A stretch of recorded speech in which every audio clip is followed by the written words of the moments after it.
আমি সবগুলো প্রশ্ন মিলিয়ে আব্দুল আওয়াল সাহেবের কাছে রাখছি।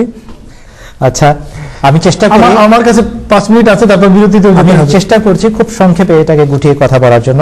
চট্টগ্রাম থেকে এক ভাই প্রশ্ন করেছেন যে আহমদিয়া জামাত যেহেতু খতমে নবুয়তের সূক্ষ্ম ব্যাখ্যা প্রদান করেছে কোরআন সুন্নাত হাদিস অনুযায়ী, এখন তো মনে হয় পথ একেবারে উন্মুক্ত হয়ে গেল, নিশ্চয়ই দলে দলে নবী রাসূলরা আসা আরম্ভ করছেন। এমন কোন ব্যাখ্যা আমরা বিশ্বাস করি না, এমন কোন ব্যাখ্যাও প্রদান করি নাই।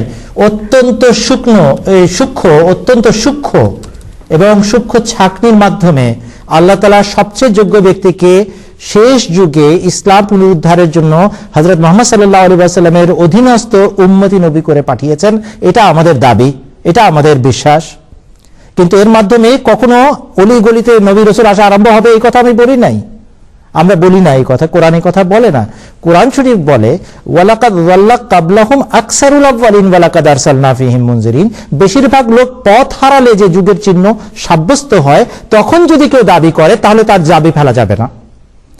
যখন এই অরাজক যুগের সূচনা হয়েছিল তখন মির্জা সাহেব দাবি করে দিয়েছেন আল্লাহর পক্ষ থেকে আদেশ পেয়ে, তাই সেই জন্য আমরা ওনাকে কনসিডারেশনে নিয়েছি, তার ফলাফল দেখেছি, তারপরে আমরা মেনেছি। হযরত মুহাম্মদ সাল্লাল্লাহু আলাইহি ওয়াসাল্লাম কেবল একজনকে আগমনকারী হিসাবে নবিউল্লাহ বলেছেন, এবং তিনি হচ্ছেন প্রতিশ্রুত মাসিহ, মুহাম্মাদি মাসিহ আলাইহিস সালাতু ওয়াস সালাম। এবং এই কথাটাই মুসলিম শরীফের কিতাবুল ফিতান অধ্যায়ে আছে, বাব যিকরুদ দাজ্জালে আছে, খাসাইসুল কুবরার ভিতরে উল্লেখ আছে, এটার আলোচনা হয়ে গেছে দুদিন আগে, যে নবী ইউহা মিনহা। আর একইভাবে তিনি এটা নির্দিষ্ট করে বলেছিলেন যে মুহাম্মদ রাসূলুল্লাহ সাল্লাল্লাহু আলাইহি ওয়াসাল্লামের মাধ্যমে যেহেতু কোরআন শেষ শরীয়ত অবতীর্ণ হয়ে গেছে, এর বাইরে কেউ আসবে না, এর অধীনে আসবে। এবং তার নাম নিয়েছেন তিনি প্রতিশ্রুত মাসিহ আলাইহিস সালাম, তার বাইরে কোনো নবীর উল্লেখ পাওয়া যাচ্ছে না। এই জন্য আমাদের গবেষণা এতটুকু বলে যে হযরত মুহাম্মদ সাল্লাল্লাহু আলাইহি ওয়াসাল্লামের পর কিয়ামত পর্যন্ত একজন প্রতিশ্রুত উম্মতি নবীর কথা ছিল, এবং তিনি হচ্ছেন প্রতিশ্রুত মাসিহ আলাইহিস সালাম। এবং তারপরে খেলাফতের ভবিষ্যৎবাণী আছে, এরপরে হুজুর সাল্লাল্লাহু আলাইহি ওয়াসাল্লাম নীরবতা পালন করেছেন। এখন আমাদের পরীক্ষা, আমরা আমাদের ঈমান আমল ঠিক রেখে উন্নতি করতে করতে স্বর্ণযুগ সৃষ্টি করতে পারি কি পারি না। যদি আমরা হারিয়ে ফেলে এই নিয়ামত, নাউযুবিল্লাহ মিন যালিক, তাহলে আল্লাহর সুন্নাত অনুযায়ী আল্লাহর কাজ করবেন, এটা আল্লাহর বিধান, আমরা এই ব্যাপারে কোনো কথা বলতে পারবো না। এখন আসি ফিরত আপনার আরেক ভাই, লক্ষণ কি প্রমাণ করে? লক্ষণ প্রমাণ করে 3টা জিনিস। একটা হচ্ছে যুগ হয়েছে কিনা, এখন কি আসার যুগ হয়েছে কিনা। নম্বর 2, একজন ব্যক্তি দাবি করছেন তার জীবদ্দশায়, তার ব্যক্তি সত্তায় সেই লক্ষণগুলি পূর্ণ হয়েছে কিনা। আর এরপরে আমরা এই আলোচনা আরম্ভ করলাম, এখন আমরা আলোচনা শেষ করিনি, আলোচনা শুনতে থাকবেন। আর সেটার পরে আসবে যে ব্যক্তি দাবি করে গেলেন তার মাধ্যমে সেই ফলাফল কি প্রকাশিত হয়েছে, যেটা সত্য মাহদির ফলাফল প্রকাশিত হবার কথা। এই 3টা যখন লক্ষণ আপনারা একসাথে সার্বজনীনভাবে করবেন, কনসিডার করবেন, এটা যাচাই করবেন, তখন আপনাদের কাছে প্রতিভাত হবে যে হ্যাঁ এখানে সত্য নিহিত আছে। এইটার জন্যই আমরা এই প্রোগ্রামটা আজকে নিয়ে বসেছি। আল্লাহ তাআলা আমাদেরকে সৌভাগ্য দান করুন। ধন্যবাদ মাওলানা আউয়াল সাহেব। আমি বিরতিতে যাচ্ছি, একটু ফিরে আসবো। আমি আপনার কাছে যে প্রশ্নটি রেখেছিলাম ওই প্রশ্নটিতে আমি আবার ফিরে আসবো। শেষ প্রশ্ন, আমাদের কাছে এখনো লাইনে আছেন কয়েক ভাই, আমি আপনাদেরকে অনুরোধ করছি আপনারা একটু ধৈর্য ধরুন। আমরা ছোট্ট একটি বিরতি নিচ্ছি, 3 মিনিট পরে আবার ফিরে আসবো। এই বিরতির সময় আপনারা আমাদের সাথেই থাকবেন, আর জুবায়ের সাহেবের কণ্ঠে একটি সুন্দর নজম আপনারা শুনতে থাকুন।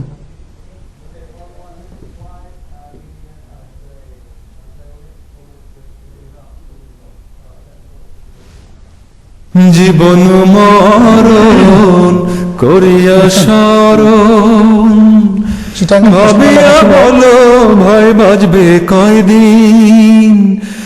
দুনিয়ার আশা সবই দুরাশা, দুনিয়ার আশা সবই দুরাশা।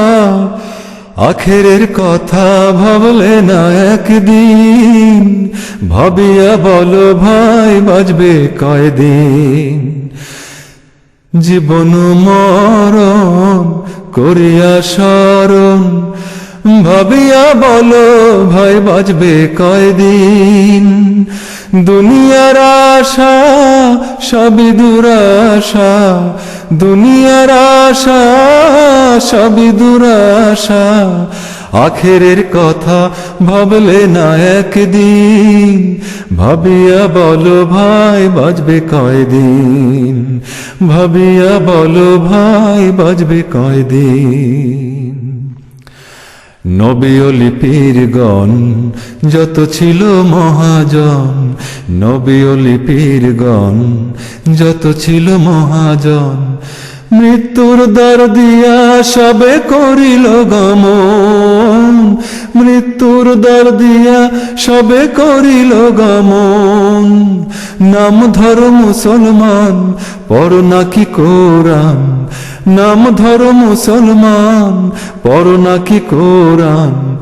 কুল্লু নফসিন যাকাতুল মত কোরআনের ভাষণ, কুল্লু নফসিন যাকাতুল মত কোরআনের ভাষণ।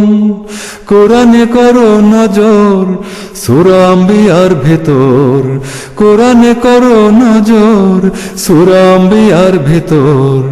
আফায় মাতা ফাহমুল খালেদুন, হে দোস্ত মুহাম্মদ নবী তুমি তো ইসলাম রবি, হে দোস্ত মুহাম্মদ নবী তুমি তো ইসলাম রবি। তুমি কি মরিয়া যাবে রবে অন্নগণ, তুমি কি মরিয়া যাবে নবে অন্নগণ। আকাশেতে হযরত ঈসা জানিও গুজব মিছা, আকাশেতে হযরত ঈসা জানিও গুজব মিছা। ত্রিশায়াতে কোরআন মজিদ করতেছে প্রমাণ, ত্রিশায়াতে কোরআন মজিদ করতেছে প্রমাণ। ভাবিয়া বলো ভাই বাজবে কয়দিন, ভাবিয়া বলো ভাই বাজবে কয়দিন। জীবন মরণ করিয়া স্মরণ, ভাবিয়া বলো ভাই বাজবে কয়দিন। দুনিয়ার আশা সবই দুরাশা, দুনিয়ার আশা সবই দুরাশা। আখেরের কথা ভাবলে না একদিন, ভাবিয়া বলো ভাই বাজবে কয়দিন, ভাবিয়া বলো ভাই বাজবে কয়দিন, ভাবিয়া বলো ভাই বাজবে কয়দিন।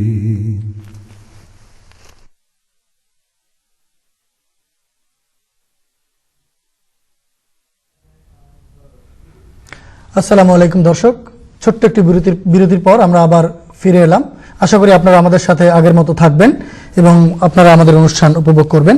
আমি এখন দুটি ফোন লাইন নিচ্ছি, তারপরে কথা হবে। খায়রুল হক সাহেব আছেন, তিনি একজন আহমদী অতিথি আর নরসিংদী থেকে ফোন করেছেন। আসসালামু আলাইকুম। জি ভাই, আপনি আপনার টেলিভিশনের ভলিউম একটু কমিয়ে দিন আর আমাদের সাথে কথা বলুন।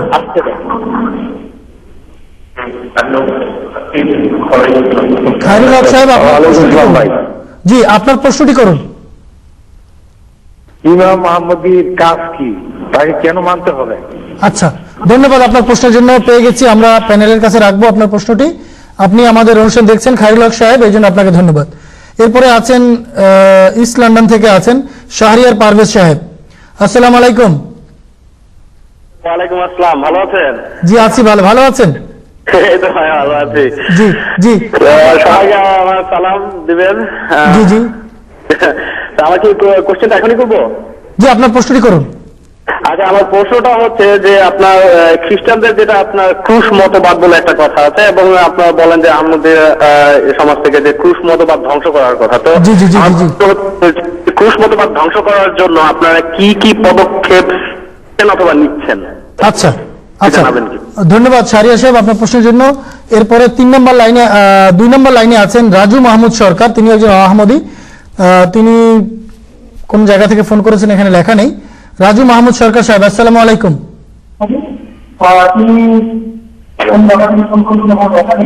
টেলিভিশনের ভলিউমটা একটু কমিয়ে দিন, অথবা আমরা আপনার কথা শুনতে পাচ্ছি না। ওয়ালাইকুম আসসালাম।